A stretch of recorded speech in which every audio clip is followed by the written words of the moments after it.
I know that like we're running into lunchtime. You're probably all really hungry, but guess what?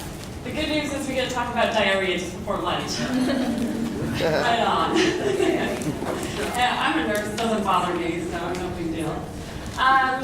So as you most know by now, my name is Christine Eastwinder. I'm from Salt Lake City, Utah.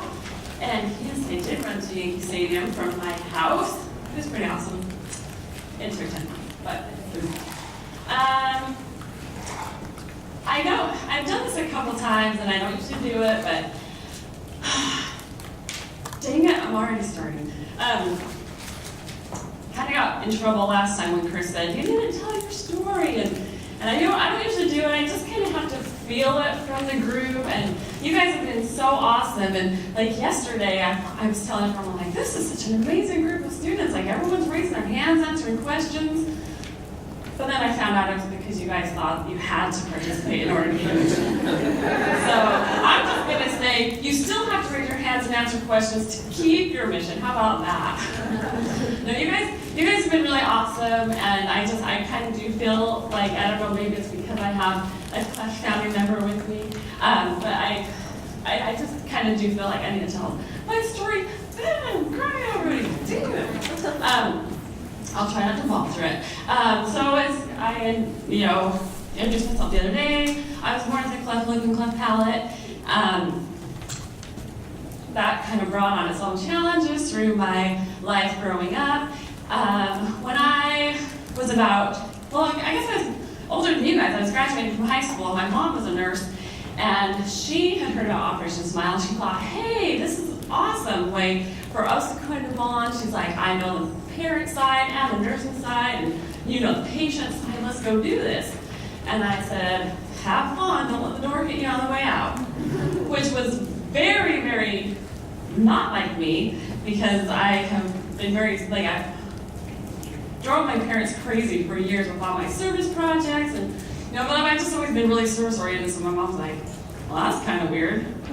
And then another time I was at church, and one of our friends in our church area had come back to church for the first time after having a baby, and I'm like, so church gets out, and I'm all excited, because I'm always the one to go grab the babies, and so I go running up, I'm like, oh, I'm so excited to see your baby, and I run up, and first thing I notice is that this baby's got a cleft lip, and I turned and walked away. Also, not like me. And I never really thought about these two reactions until I was 21, and I was interviewing for a volunteer position at my local children's hospital. And the lady interviewing me asked me why I wanted to volunteer. And I said, well, I just spent so much time in the hospital growing up, and I just liked having someone there who was there for me and to make me feel better and have fun and kind of make these unpleasant experiences better. And I just kind of want to be that person for someone. So she asked why I spent so much time in the hospital. I'm like, I was born with cleft lip and cleft palate, I had a million surgeries. And well, she asked me the question no one had ever asked me before. She's like, so if you have to work with a baby with a cleft, is that going to be a problem for you? And that just hit me in the face, because I thought about my response to my mom, and I thought about this incident at church where I just walked away from the baby, and I'm like, whoa, yeah, I do have a problem with that. How thoughts go through your head really quick, but in the middle of an interview, I have to answer. And I wanted the position, so I'm like, oh no, it'll be fine. What are the chances anyway that I'm ever going to come across a baby with a cleft? I've never seen one before other than in the hospital. At church. So I got the position. I was volunteering for 9 months, and 9 months into my volunteering, I was given an assignment to go check on these kids, see if anyone needs anything. But looking at my list, okay, I'm gonna go look at this kid. So I go bouncing in the room, and then just stop dead in my tracks when I go in the room and see that this little baby has a cleft lip and palate. And he's in the room by himself, just a little baby, and I didn't know what to do. My heart started pounding so fast, and I start breaking out into cold sweats, and I'm like, I don't know what to do, I can't do this.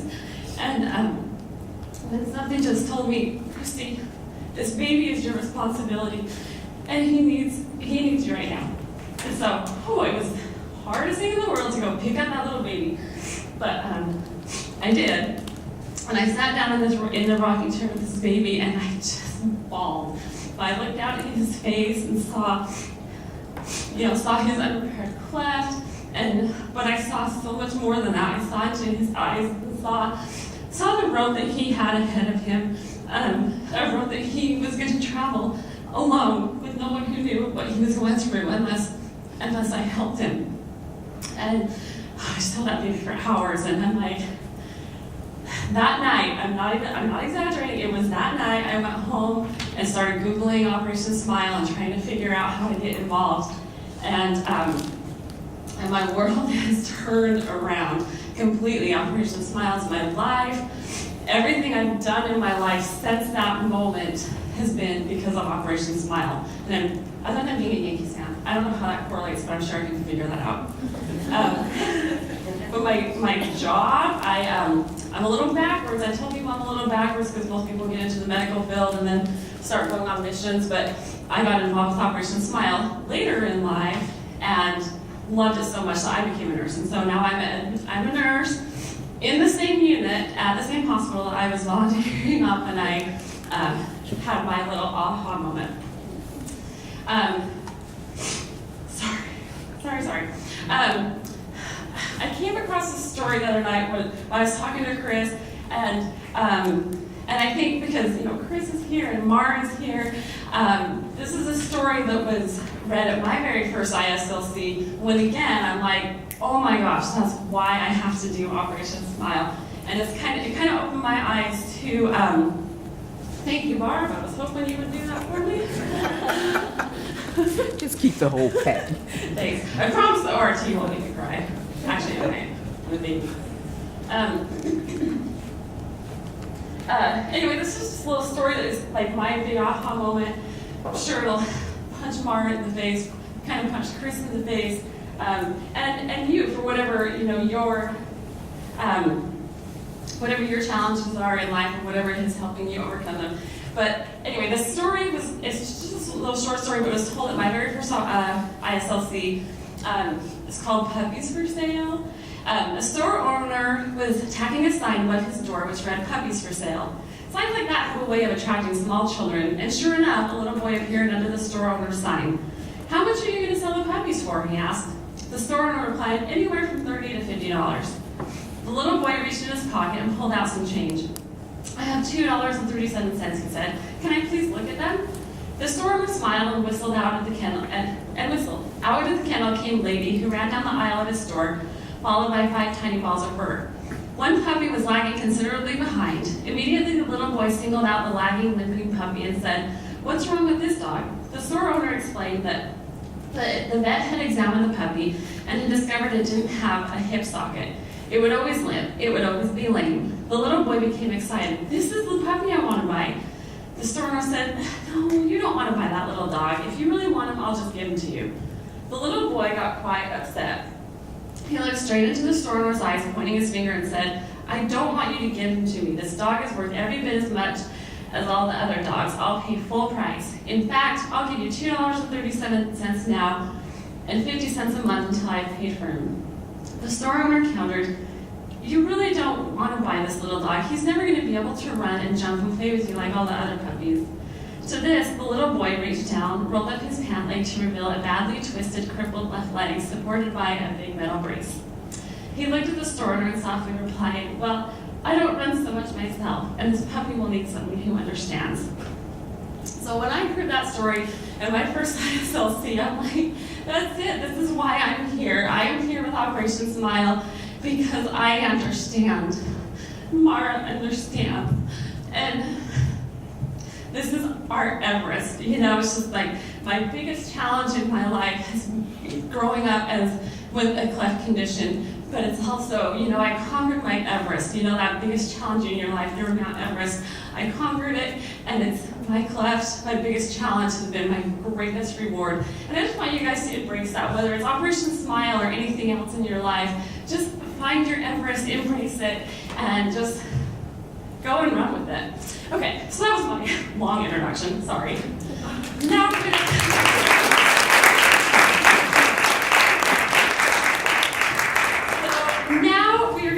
about ORT.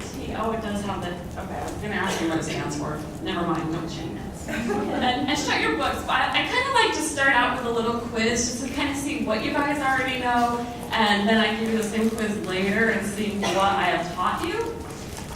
So, just really quickly, who can tell me what ORT is? Any idea?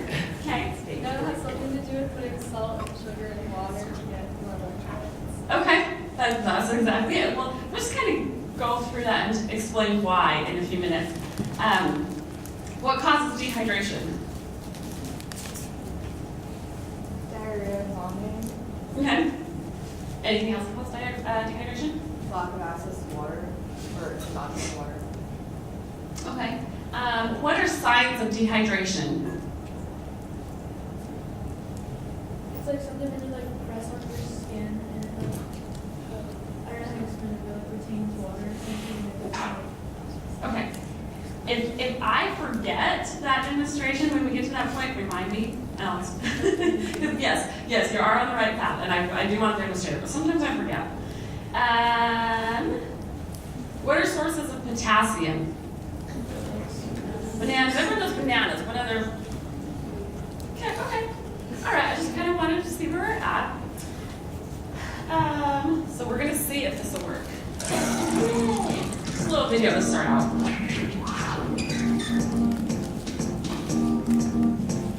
To stay healthy and hydrated, experts recommend drinking at least 8 cups of 8 ounces of water every day. But over 40% of American adults drink less than 4, and 7% reported drinking no water at all on a daily basis. Not drinking enough water can give you headaches and make you feel dizzy or tired. It can also affect your mood, making you feel grumpy and confused. But how do you know if you're really dehydrated? First, are you thirsty? By the time you feel the sensation of thirst, you're already dehydrated. Next, check your pee. If it's dark or you haven't gone in a while, then you're most likely dehydrated. When you're getting enough water, your pee should look clear or light-colored, and you should be going regularly. And if you haven't pooped in a while, that could be another sign of dehydration. It's one of the most common causes of constipation. Look at your eyes. Do you have dark circles or do they look sunken in? This could be from dehydration. You can also test yourself by pinching the skin on the back of your hand for a couple seconds. If it smooths out right away once released, then you're good.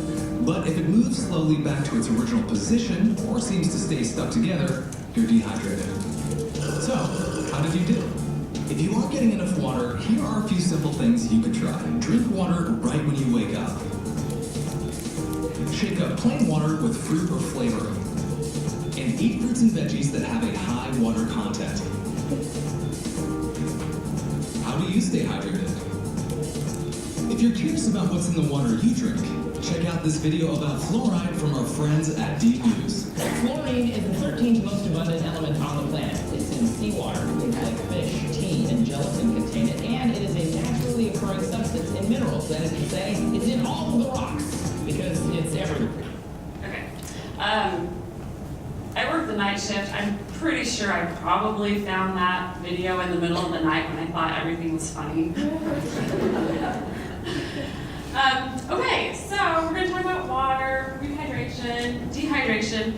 Just out of curiosity, no judgment, this is not like anything bad. I just want to raise up hands for those of you who came to me at any of the last ISLCs with a headache or stomach ache.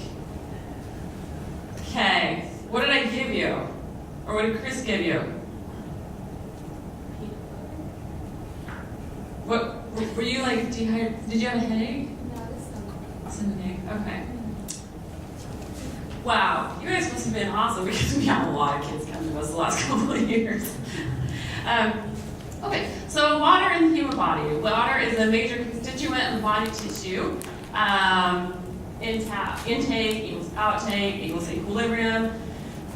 That's so boring. I'm not a science person, despite the fact I'm a nurse, and that kind of stuff I always had a really hard time with in nursing school. I'm like, oh, this is so boring and it's not making sense to me. So a year and a half ago in San Diego, I had another aha moment, and I'm like, I know how I can explain the equilibrium and the body balance. So not to toot my own horn, but I make amazing sugar cookies. And that's like my favorite compliment in the world that anyone can ever give me is, Christine, your sugar cookies are so amazing. I went to the store the other day and I saw those big pink sugar cookies and I'm like, oh, it's just not like Christie's. And I'm like, thank you. It really is my favorite compliment. So if I can make the best sugar cookies, what do I have to have? Okay? Sugar, water, butter. What is all this part of? All these ingredients are part of what? A recipe. Okay, so if I have the perfect recipe for the perfect sugar cookie, I have to follow it, right? I mean, if it calls for 2 cups of sugar and a teaspoon of salt, I can't just do what I want and put 2 cups of salt and a half a teaspoon of sugar, right? It's gonna be pretty nasty. So just think of your body as that perfect sugar cookie and that perfect recipe. Your body knows that it needs this much sodium and this much potassium and this much water to make up a well-balanced, perfect body. Does that make sense? A little easier to understand than science. People love. So when you're dehydrated, you're obviously lacking water, fluid, but along with the water fluids in your body, you're also losing electrolytes. Sodium, glucose, and potassium are the main electrolytes that we focus on when you're dehydrated. These are some causes of dehydration. I know you mentioned vomiting and diarrhea, but these are some others. Decreased water intake, obviously. Illnesses, especially diarrhea. Poor nutrition, AIDS, allergies, hygiene, burns, so many different things that can lead to dehydration. As we have talked in a couple different presentations already, diarrhea-type illnesses are the second leading cause of death in children under 5 in the world. And it's something that can be easily fixed. You guys, with these modules that we're teaching you this week, I don't know, I'm sure you've started to notice how they're all kind of intertwining, like washing your hands is going to keep you from being dehydrated, keep you from getting bugs, it's going to make you have diarrhea, nutrition, having good, these all are interrelated. And just all these little things that we're teaching you, these simple little steps, it's going to save lives. I mean, you guys are here for 2 days going through training. You're going to save lives from 2 days of education. Don't just go to school for 12 years. This is awesome, you guys. These things that you're learning, you're really going to save lives, and it's really awesome.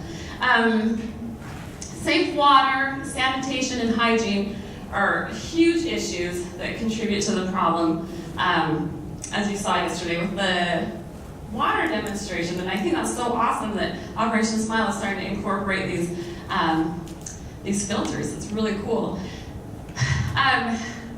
I love this picture, but it's kind of hard for you guys to see. It's just kind of like the evolution of, here's this kid who, here's cows who are defecating in the soil, and the kids are eating the dirt, eating the vegetables that is growing in the soil where the cow has defecated. It's just like this big, huge, vicious cycle.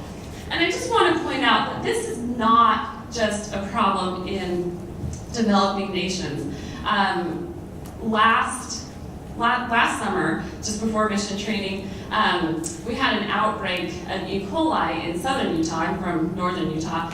But we had an outbreak of E. coli, and it was hitting some of our kids super hard.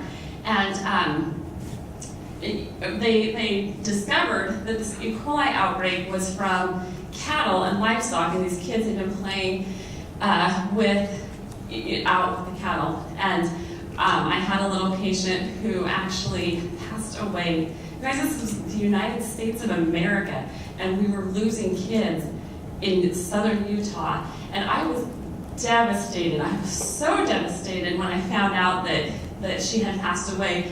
And then one night I was driving to work, and I was, like the signs of grief, I was mad. I was so mad because I was thinking about going to mission training. This was the July mission training. I'm driving to work. I'm really upset about this little gal passing away. And then I just got so mad. I'm like, why is this happening? I'm headed to mission training in 2 days to teach students to take this education outside of our country, and it's happening right here. It's happening right here. So this education, take it with you home, not just on your missions, but everywhere. This is important education for you to share, just tell your friends, you go out to lunch, be like, hey, Dodo, why didn't you wash your hands? Call people on it. It's so important. Causes of diarrhea, again, dirty water, and you might see this on your missions.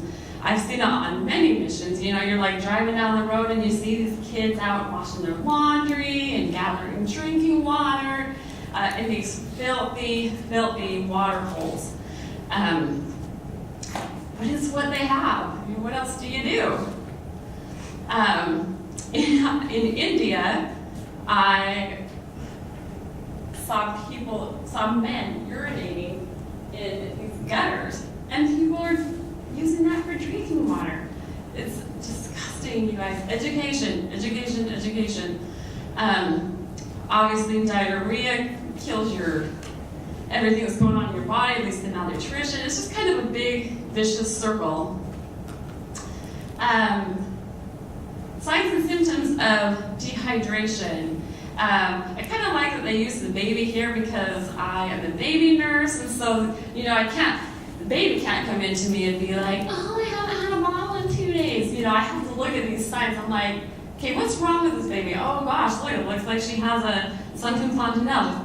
Probably dehydrated. So signs to look for, and you will most likely see this on your mission. Increased thirst, decreased urine output, and that's also something for you guys to watch on your missions too. If you're in some really hot area and you're not drinking a lot and you're not peeing a lot, you better believe you better be grabbing another bottle of water. So it's something for you to think about as well, especially on your missions. It decreased urine output, concentrated urine when it's super yellow, you're not getting enough to drink. Dry mouth, sunken, tearless eyes, the depressed soft spot, like I just said, the fontanelle, the soft spot in the baby's head, the bone hasn't completely fused. If it's like really sunken in, that's a sign that they're probably dehydrated, maybe have some neural problems, but probably dehydrated. And then loss of elasticity in your skin. So if you guys can all put your hand out, I just want you to pinch the middle of your hand, and then if it drops right away, you're pretty good. But if you're kind of tense and sticks up, either you're really old or no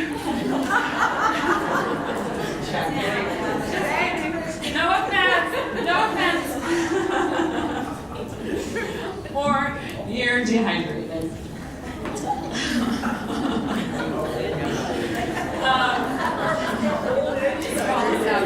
We have all the people laugh at that. They're going to be drinking a lot of water. Just watch.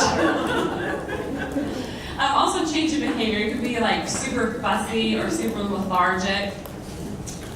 Okay. Don't want this to play yet. Oh, we'll go ahead.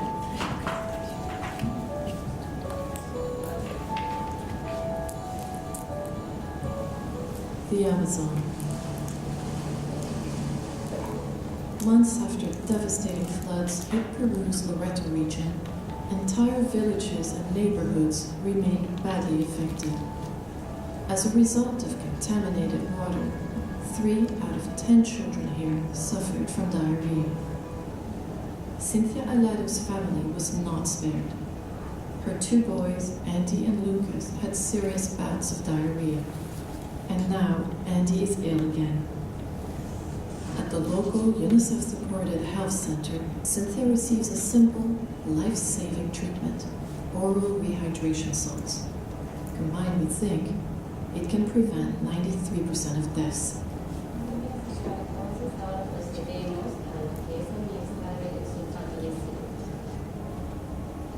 At home, Cynthia follows the simple treatment course. She mixes a packet with the right dose of clean, safe water so 7-month-old Andy can recover quickly. Diarrhea is a preventable disease, yet every day more than 2,000 children under 5 die of diarrhea. Oral rehydration salts cost-effective treatment for diarrhea. Together with prevention measures like access to clean water, improved hygiene, and breastfeeding, oral rehydration salts help babies like Andy survive and live healthy lives well beyond their 5th birthday. Your contribution helps us keep our promise to children. Sorry. So you're probably thinking, like, hydrating sounds like kind of basic, like we know that, right? Just drink a lot of water and you should be fine. The education's there, but you gotta get it out there. And you would think that everyone here knows about it. Well, in 2012, at the Boston Marathon, there were 2,100 runners treated for dehydration-related illnesses. Those are runners running a marathon. They have trained for this stuff. They know this stuff. So why not just water? Why can we not just give water? Why do we have to add the salt and the sugar, potassium? Can anyone I gave you the big rundown earlier. For retention, so that the body will hold the water in the body and use it and direct it toward the right parts of Okay, what were you going I to say say? electrolytes. Yeah. So if you go to the emergency room for dehydration, are they just going to tell you to drink water? What are they going to do? Yeah, they're going to hook you up to an IV. An IV is not just water. IV has all those electrolytes in it. Those of you who are super involved in sports, do you just drink water when you're doing sports, or what do you supplement with? Gatorade, Powerade, because you're replenishing those electrolytes that you're losing. That goes back to our, that perfect cookie, the perfect recipe. You've got your perfect body. When you're losing water, you're losing salt, you're losing sugar, you're losing potassium, and when you're just replacing it with water, you're not replacing all that other stuff. Again, the Boston Marathon in 2002, there was a runner who actually died from overhydrating with just water. He thought he was doing okay, drinking lots of water, but he was not replenishing his body with those other electrolytes. So it's like if I kind of like to use the analogy. I told people one time, I'm like, I can incorporate the New York Yankees into my presentation on oral rehydration therapy, and I really can. So say I'm the water girl, and the Yankees are playing the World Series. We're going to say the World Series is in July because it's like super, super hot. And I'm the water girl. You know how they have like this big, huge 10-gallon thing of Gatorade? And, well, I forgot to get Gatorade, so I only have this one little packet, which is good for almost all of this. Are they going to be really happy with how their water tastes if I only put this much Gatorade in 10 gallons? Why are they not going to be happy with that? It's going to be like so diluted in the morning. Exactly. It's so diluted, it's going to be way too much water for the little amounts of this that I have. And that water's just pushing all the flavor out. So when you're rehydrating with just water, you've lost your sugar, you've lost your salt, you've lost your potassium, and you're not giving it back. Hence the reason we do Gatorade, Powerade, and hence the reason ORT, oral rehydration therapy, is so amazing and is going to save lives when you teach this on your missions. So ORT, oral rehydration therapy, is just a simple solution of sugar, salt, and water. So easy, and it's going to save lives. It is considered one of the most important medical advances of the 20th century, one of the cheapest medical advances as well. Skip a few of those. So, does anyone want to know how easy it is to save a life?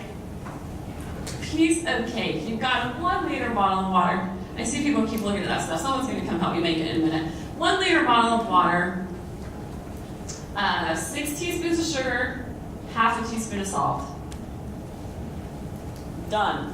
Cheap, you've saved a life. I actually need to update this slide because we have recently found that you only need to boil water for 3 minutes at altitude or 1 minute at sea level to clean water. So anyway, when you're teaching about ORT, you want them to have clean water. If they don't have clean water, give them the filter. If there's no clean water, no filter. You're just going to boil water rapidly. So that means once the water is actually boiling steadily for 1 to 3 minutes, run the water through a filter or bleach. We're not going to use it without bleach. That's a little too much. Store it in a clean container and cover it. If we don't have measurements or you don't quite have a full liter of water, we also have the pinch and scoop method where you just have 1 cup of water, just take a scoop of sugar, and then we use the 3-finger method, pinch of salt. So that's it, a cup of water, a scoop of sugar, and a pinch of salt.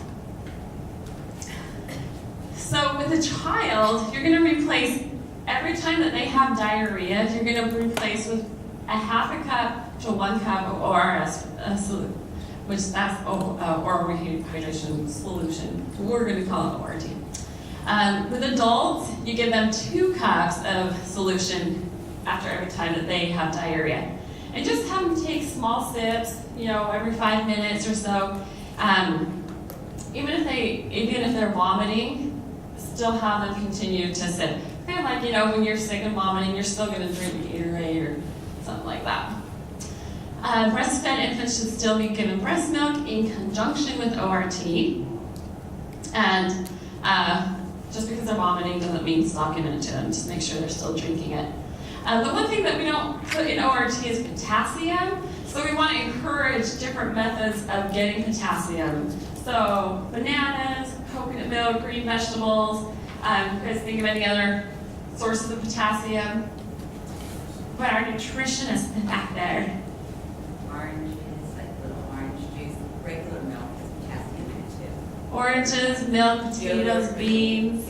Yeah. A lot of sources of potassium. So just encourage them to also get some potassium in their diet. You want to make sure that they're eating again within 6 to 12 hours. If the diarrhea lasts for more than 3 days without improving, they really should seek medical attention. For a baby, if they've got diarrhea that's not improving, they should seek medical attention within a day. So a day for babies, 3 days for older children or adults. Or if signs of dehydration are worsening. Like blood in the stool, that's definitely get to the doctor for that. If a child has frequent vomiting after more than 3 hours of ORT, they'll also want to see the doctor. So basically, the gist of this is you guys can make a difference. All these things you're teaching, washing your hands. Like I said, we lost a patient in a United States of America hospital because she didn't wash her hands after being out in the fields with animals. Teach everyone to wash their hands. Encourage oral rehydration therapy when someone has vomiting and dehydration. Encourage good nutrition. All of this stuff is so simple, but so awesome. I am going to ask for a volunteer to come help me make RT, then you guys can try it if you want. Whoa, I saw a hand shoot up right back there. Olivia, did yours go up too? Okay. Okay. Peter, I'm going to have you do the scoop method. And Olivia, I'll have you do the liter method. Okay, I know these look the same. This one is the sugar. Do you guys remember the recipe? Oh, wait, so I do it with my hands?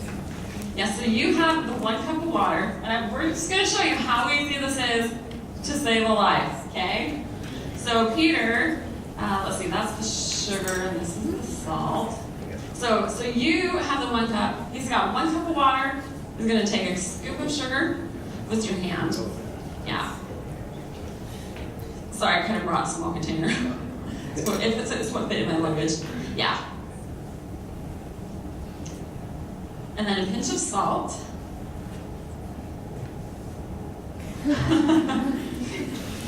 And we'll mix it together after Olivia's done that.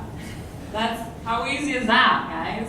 To save a life doesn't get any easier. That's been the first aid class.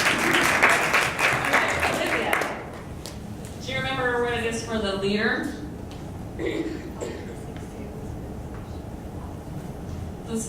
6 teaspoons of sugar, and half a teaspoon of salt.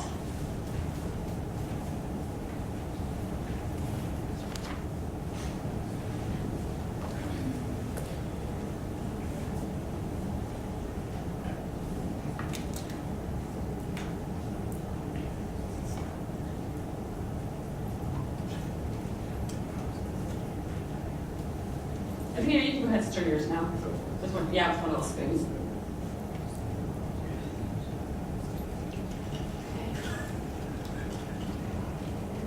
Awesome. Who wants to try it? Anyone want to try it? Okay, well, I'll have you guys help me try it. But first of all, I have a couple really big questions, and I'll come here too. So if you guys want to raise your hand.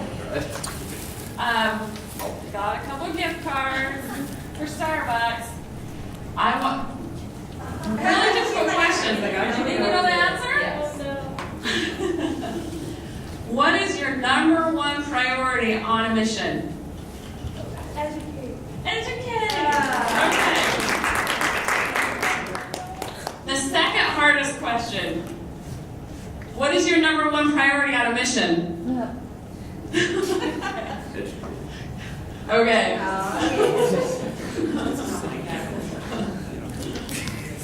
Number one priority, education. All these things that we're teaching you, we're going to save lives. You guys are going to go out there and rock it. You guys are awesome. Hey, Olivia and Pedro, I'm going to help you pass out some samples. Okay. And then Eileen has cards. Eileen and Marge are going to hand out cards with the ORT recipes on them, so you can take those on your mission. And also the hand washing instructions. So, and then just raise your hand if you want to try ORT.